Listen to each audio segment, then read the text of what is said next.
Hello students, welcome to legal next. आज के इस लेक्चर में हम लोग डिस्कस करने वाले हैं section 9 of Hindu marriage act. एक बहुत पुराना गाना है, आपने सुना होगा, ये गलियां ये चौबारा यहाँ आना ना दोबारा।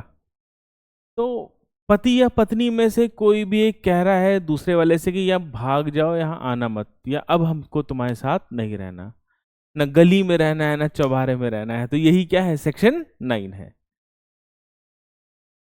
एक केस भी पढ़ेंगे, और अब हमने कैसे पैटर्न किया हुआ है कि हम सेक्शन पढ़ाएंगे, उसका एक एक्सप्लेनेशन देख लेंगे और एक केस डिस्कस करेंगे, लेकिन आप सबको जज के तौर पर अपना जजमेंट बताना होगा। ध्यान रहे, ऑनलाइन सर्च करके मत बताइएगा, अपनी लीगल रीजनिंग से बताइएगा, जिससे आपकी लीगल रीजनिंग और भी स्ट्रांग होगी। और अगले वाले सीरीज के वीडियो में हम लोग इसको डिस्कस कर लेंगे, ठीक है। तो सबसे पहले देखते हैं कि गली चौबारे की बात क्या है, यानी सेक्शन 9 है क्या।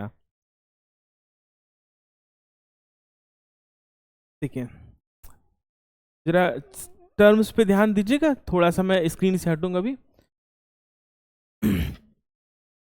व्हेन,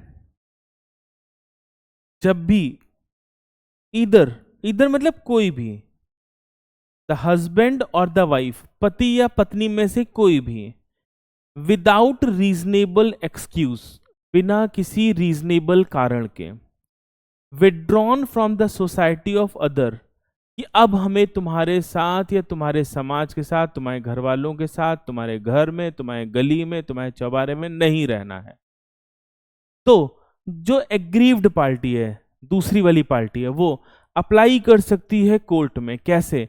पिटीशन देकर। और क्या कहेगी कि साहब इनसे कहो कि रेस्टिट्यूशन ऑफ कॉन्जिगुअल राइट्स करें, यानी ये हमारे साथ रहें और वैवाहिक संबंधों को निभाएं। और अगर कोर्ट सेटिस्फाई होती है कि पिटीशन में जो स्टेटमेंट्स कहे गए हैं वो सही है, तो कोर्ट रेस्टिट्यूशन के लिए डिक्री पास कर सकती है, ठीक है। Decree for the restitution of conjugal rights accordingly. Clear? देखिए, aggrieved party may apply by petition to the district court for restitution of conjugal rights and the court on being satisfy of the truth of statement made in such petition and if there is no legal ground, कोई कारण भी नहीं है कि why the application should not be granted, ठीक बात है, तो डिक्री ऑफ रेस्टिट्यूशन पास की जा सकती है। अब यहाँ पे प्रश्न, एक एक्सप्लेनेशन भी समझ लीजिए, यहाँ मेंशन है साफ साफ कि ऐसी किसी परिस्थिति में जो बर्डन है, जो बर्डन रीजनेबल एक्सक्यूज प्रूफ करने का है, वो किसके ऊपर लाई करता है? The person who has withdrawn from the society. यानी अगर पत्नी छोड़ रही है पति को, तो पत्नी के ऊपर लाई करता है कि क्यों ना रेस्टिट्यूशन मेंटेन किया जाए, पत्नी सिद्ध करे। और अगर पति कर रहा है तो पति करे।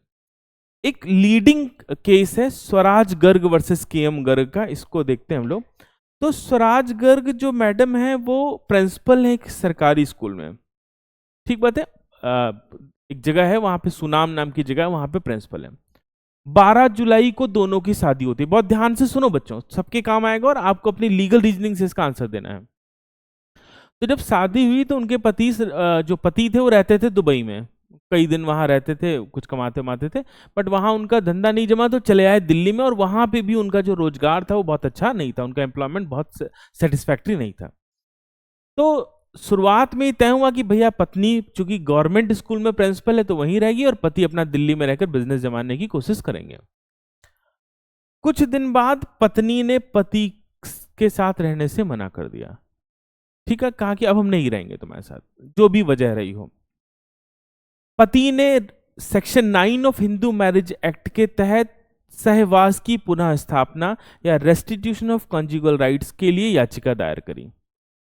पत्नी ने इसके विरोध में अपील करी, कहा कि हमें रेस्टिट्यूशन नहीं चाहिए। क्यों? क्योंकि जब हम इनके साथ रहते थे या जब भी हम इनके साथ रहे तो या तो दहेज की भी मांग करी गई और इन्होंने हमारे साथ सम्मानजनक व्यवहार नहीं किया। अब आपके सामने जज बनकर 3 प्रश्न है इस सेक्शन से संबंधित। देखिए क्या प्रश्न है। पहला प्रश्न इसमें यह है, जो आपको जिसका उत्तर देना है, कि मैट्रिमोनियल होम, यानी शादी के पहले अगर 2 लोग अलग अलग जगह रहते हैं तो शादी के बाद मैट्रिमोनियल होम क्या होना चाहिए, इस विषय में कोई बात है या नहीं है। तो how should matrimonial home be determined when both spouses are employed at a different places before marriage. शादी के पहले दो लोग अलग अलग एम्प्लॉयड हैं, तो मैट्रिमोनियल होम यानी शादी के बाद होम कहाँ होना चाहिए? क्या वाइफ को रिजाइन करके पति के साथ रहना चाहिए कि नहीं रहना चाहिए? Clear point. और पति के यहां पे इस पर्टिकुलर केस में क्या पत्नी के पास कोई रीजनेबल एक्सक्यूज है कि वो उस आदमी के साथ क्यों नहीं रहना चाहती? तो जज के तौर पर आपका क्या फैसला होगा इन तीनों बातों पर, या आप हमें कमेंट करके बताइएगा। तो सेक्शन 9 सिंपली बात करता है रेस्टिट्यूशन ऑफ कॉन्जुगल राइट्स, वैवाहिक संबंधों की पुनः स्थापना पर बात करता है। क्लियर बच्चों? आगे इसको हम लोग फर्दर डिस्कस करेंगे अगले वाले वीडियो में। जब हम सेक्शन 10 पढ़ रहे होंगे तो इसको डिटेल में इस केस को डिस्कस कर लेंगे होपफुली। लेकिन तब तक आप अपनी बुद्धि से बिना इंटरनेट से चेक करके बताएंगे। ओके।